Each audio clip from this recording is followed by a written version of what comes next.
আমরা সিরাজগঞ্জ জেলা কাজীপুর উপজেলা থেকে আসছি, মুন্সিনগর ইউনিয়ন থেকে।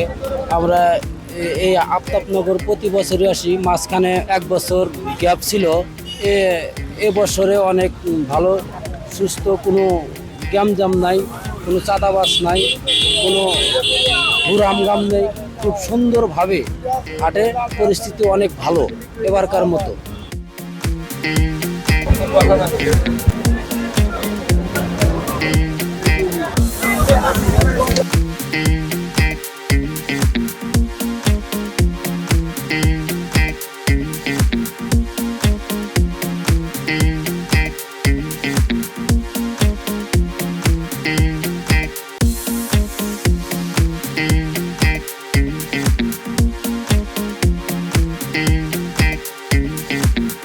সেপনিল প্রাণঘাতী জীবাণুদের বিরুদ্ধেও দারুণ কার্যকর।